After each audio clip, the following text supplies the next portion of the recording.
ನಮಸ್ಕಾರ ಎಲ್ಲರಿಗೂ ನಮ್ಮ ವಾಹಿನಿಗೆ ಸ್ವಾಗತ. ನನ್ನ ಹೆಸರು ಬೃಂದ ಅಂತ. ನೀವೇನಾರೋ ಮೊದಲನೇ ಸತಿ ನಮ್ಮ ವಾಹಿನಿಗೆ ಭೇಟಿ ಕೊಡ್ತಾ ಇದ್ದರೆ ಬೃಂದ ಕುಕ್ಕೆ ಚಾನಲ್ಗೆ ಸ್ವಾಗತ. ವಿಡಿಯೋ ಇಷ್ಟ ಆಯಿತಾ ಲೈಕ್ ಮಾಡಿ, ಚಾನಲ್ಗೆ ಹೊಸಬರಾಗಿದ್ದರೆ ಖಂಡಿತ ಸಬ್ಸ್ಕ್ರೈಬ್ ಮಾಡ್ಕೊಳ್ಳೋದನ್ನು ಮರಿಬೇಡಿ. ಇಲ್ಲಿ ಜೀವನ ಶೈಲಿಗೆ ಸಂಬಂಧಪಟ್ಟ ವಿಷಯಗಳ ಬಗ್ಗೆ ವಿಡಿಯೋಗಳು ನಿಮಗೆ ನೋಡೋದಕ್ಕೆ ಸಿಗುತ್ತೆ. ಇಷ್ಟು ಹೇಳ್ತಾ ಇನ್ಸ್ಟೆಂಟ್ ಪುಳಿಯೋಗರೆ ಮಾಡೋದಕ್ಕೆ ಯಾವೆಲ್ಲ ಸಾಮಗ್ರಿಗಳು ಬೇಕು, ಹೇಗೆ ಮಾಡ್ತೀನಿ ಇದನ್ನು ತಿಳಿಬೇಕು ಅಂತ ಆಸಕ್ತಿ ಇದ್ದರೆ ಕೊನೆ ತನಕ ವಿಡಿಯೋನ ತಪ್ಪದೆ ನೋಡಿ.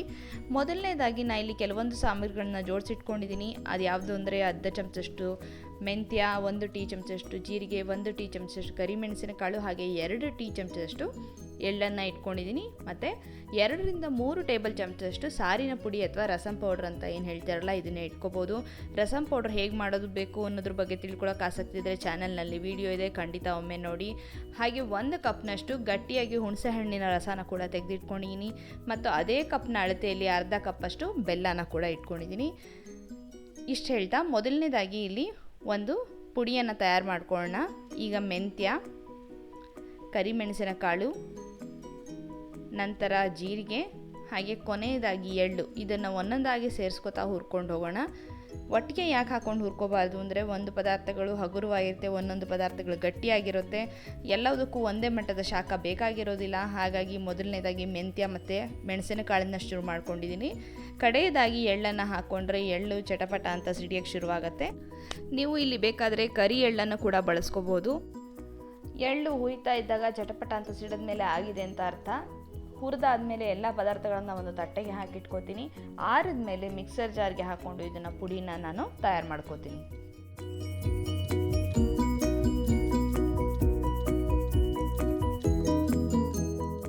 ಪುಳಿಯೋಗರೆಗೆ ಇಲ್ಲಿ ಒಂದು ಒಗ್ಗರಣೆನ ತಯಾರು ಮಾಡ್ಕೋಬೇಕಾಗತ್ತೆ. ಒಗ್ಗರಣೆಗೆ ಕೆಂಪು ಮೆಣಸಿನಕಾಯಿ, ಕಡಲೆ ಬೀಜ, ಗೋಡಂಬಿ, ಕಡಲೆಬೇಳೆ, ಉದ್ದಿನಬೇಳೆ, ಸ್ವಲ್ಪ ಸಾಸಿವೆ, ಸ್ವಲ್ಪ ಕರಿಬೇವಿನ ಸೊಪ್ಪು, ಹಾಗೆಯೇ ಇಂಗು ಯಾವ್ದು ಬಳಸ್ತೀರಾ ಅಂತ ಕೇಳ್ತಾ ಇರ್ತೀರಾ. ಹಾಗಾಗಿ ಇಲ್ಲಿ ತೋರಿಸ್ತಾ ಇದ್ದೀನಿ. SSPಲಿ 3-4 ಥರ ಬರುತ್ತಲ್ಲ, ಇದನ್ನೇ ಬಳಸ್ತೀನಿ. ಬ್ಲೂ ಕಲರ್ ಡಬ್ಬ ಬರುತ್ತೆ, ರೆಡ್ ಕಲರ್ ಡಬ್ಬ ಬರುತ್ತೆ, ಯಾವುದಾದ್ರೂ ಪರವಾಗಿಲ್ಲ. ಈಗ ನಾನು ಅನ್ನನ ತಯಾರು ಮಾಡಿ ಇಟ್ಕೊಂಡಿದ್ನಲ್ಲ, ಸ್ವಲ್ಪ ಉದುರಾಗೇ ಇರಬೇಕು. ಇದನ್ನು ಆರೋದಕ್ಕೆ ಇಟ್ಕೊಂಡಿದ್ದೀನಿ. ಅನ್ನನ ಆರಿದ ಮೇಲೇ ಪುಳಿಯೋಗರೆ ಕಲ್ಸೋಕ್ಕೆ ಚೆನ್ನಾಗಿರುತ್ತೆ. ಒಗ್ಗರಣೆಗೆ ಇಲ್ಲಿ 2 ರಿಂದ 3 ಟೇಬಲ್ ಚಮಚದಷ್ಟು ಎಣ್ಣೆನ ಹಾಕ್ಕೋತಾ ಇದ್ದೀನಿ. ಎಣ್ಣೆ ಜಾಸ್ತಿ ಅಂತ ಹೇಳಬೇಡಿ, ಯಾಕೆಂದರೆ ಪುಳಿಯೋಗರೆಗೆ ಎಣ್ಣೆ ಇಲ್ದಿದ್ರೆ ಚೆನ್ನಾಗಿ ಬರೋದೇ ಇಲ್ಲ. ನಿಮಗೆ ಎಷ್ಟು ಬೇಕೋ ಅಷ್ಟು ಎಣ್ಣೆನ ಹಾಕ್ಕೊಳ್ಳೋದಕ್ಕೆ ನಿಮಗೆ ಆಯ್ಕೆ ಇದ್ದೇ ಇದೆ. ಎಣ್ಣೆ ಕಾದ ತಕ್ಷಣ ಮೊದಲನೇದಾಗಿ ನಾನು ಇಲ್ಲಿ ಕಡಲೆ ಬೀಜನ ಹಾಕ್ಕೋತೀನಿ, ಯಾಕೆಂದರೆ ಅದು ಗರಿ ಆಗಬೇಕು. ಹಾಗಾಗಿ ನಂತರ ಕಡಲೆಬೇಳೆ, ಉದ್ದಿನಬೇಳೆ, ಹಾಗೆ ಸಾಸಿವೆ ಮತ್ತು ಸ್ವಲ್ಪ ಇಂಗನ್ನು ಕೂಡ ಸೇರಿಸ್ಕೋತೀನಿ.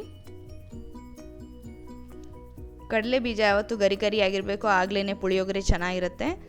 ಇಂಗನ್ನು ಸೇರಿಸ್ಕೊಂಡಾಯಿತು. ನಂತರ ಇದಕ್ಕೆ ನಾನು ಕೆಂಪು ಮೆಣಸಿನಕಾಯಿಯ ತುಂಡುಗಳು ಹಾಗೆ ಕರಿಬೇವಿನ ಸೊಪ್ಪು ಇದನ್ನು ಹಾಕಿ ಮುಚ್ಚಿಡ್ತಾ ಇದ್ದೀನಿ.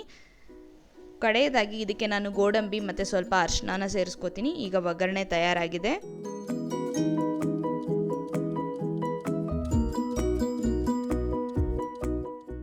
ಈ ಒಗ್ಗರಣೆಯನ್ನು ನಾವು ಆರಿಸಿಟ್ಕೊಂಡಿದ್ವಲ್ಲ ಅನ್ನಕ್ಕೆ ಹಾಕ್ಕೊಳ್ಳೋಣ. ಹಾಗೆಯೇ ಮೊದಲೇ ಹುರಿದಿಟ್ಕೊಂಡಂಥ ಪದಾರ್ಥಗಳನ್ನು ಮಿಕ್ಸರ್ನಲ್ಲಿ ಪುಡಿ ಮಾಡಿದ್ದೀನಿ, ಅದನ್ನು ಕೂಡ ಸೇರಿಸ್ಕೊತಾ ಇದ್ದೀನಿ. ಮತ್ತು ಸ್ವಲ್ಪ ಒಣ ಕೊಬ್ಬರಿನ ಕೂಡ ಹಾಕೋತೀನಿ. ಒಣ ಕೊಬ್ಬರಿನ ನೀವು ಬೇಕಾದರೆ ಮಿಕ್ಸರ್ ಜಾರ್ನಲ್ಲಿ ಪುಡಿ ಮಾಡ್ಕೋಬೋದು ಅಥವಾ ಹಾಗೇ ಹಾಕ್ಕೊಳ್ಳಬಹುದು. ಇದೆಲ್ಲ ಪದಾರ್ಥಗಳನ್ನು ಸೇರಿಸ್ಕೊಂಡ್ಮೇಲೆ ಇದನ್ನು ಒಮ್ಮೆ ನಾನು ಚೆನ್ನಾಗಿ ಕೈ ಆಡಿಸಿ ಕಲಸಿಟ್ಕೋತೀನಿ. ನಂತರ ಇದಕ್ಕೆ ಹಾಕುವಂಥ ಹುಣಸೆ ಹಣ್ಣಿನ ಗೊಜ್ಜನ್ನು ತಯಾರು ಮಾಡ್ಕೊಳ್ಳೋದು ಹೇಗೆ ಅಂತ ನಾನು ನಿಮಗೆ ತೋರಿಸ್ತೀನಿ. ಅದೇ ಪ್ಯಾನ್ನಲ್ಲೇ ಹುಣಸೆ ಹಣ್ಣಿನ ರಸ ಮತ್ತು ಸಾರಿನ ಪುಡಿ ಹಾಗೆ ಬೆಲ್ಲ, ಇದು 3 ಸೇರಿಸ್ಕೊಂಡು ಕುದಿಸ್ಕೋಬೇಕಾಗತ್ತೆ. ಎಷ್ಟು ಹೊತ್ತು ಕುದಿಸ್ಕೋಬೇಕು ಅಂದರೆ, ಈ 3 ಮಿಶ್ರಣ ಗಟ್ಟಿಯಾಗಿ ಒಂದು ರೀತಿಯಾದಂಥ ಪೇಸ್ಟ್ ತಯಾರಾಗಬೇಕು. ಇದೇನು ಹೆಚ್ಚಿಗೆ ಸಮಯ ತಗೊಳ್ಳೋದಿಲ್ಲ. ಈ ಪೇಸ್ಟ್ ತಯಾರಾದಮೇಲೆ ಆ ಪೇಸ್ಟನ್ನು ನೀವು ಅನ್ನದ ಮಿಶ್ರಣಕ್ಕೆ ಸೇರಿಸ್ಕೋಬೇಕಾಗತ್ತೆ.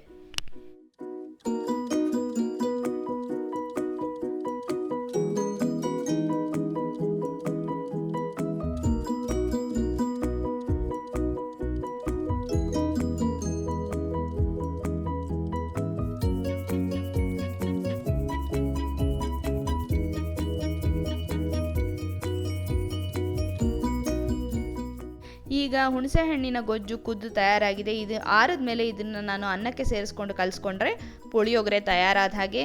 ನಿಮಗೆ ಹೇಗೆ ಅನಿಸ್ತು ಈ ವಿಡಿಯೋ ನೋಡಿದ ಮೇಲೆ ಖಂಡಿತ ಕಾಮೆಂಟ್ ಸೆಕ್ಷನಲ್ಲಿ ಬರೆದು ತಿಳಿಸಿ. ನೀವು ಯಾವ ರೀತಿ ಪುಳಿಯೋಗರೆ ತಯಾರಿಸ್ತೀರಾ ಅದನ್ನು ಕೂಡ ನಾನು ತಿಳ್ಕೊಳ್ಳೋಕೆ ಇಷ್ಟಪಡ್ತೀನಿ. ಇಷ್ಟು ಹೇಳ್ತಾ ಈ ನನ್ನ ಒಂದು ವಿಡಿಯೋನ ವೀಕ್ಷಿಸಿದ್ದಕ್ಕೆ ಧನ್ಯವಾದಗಳು.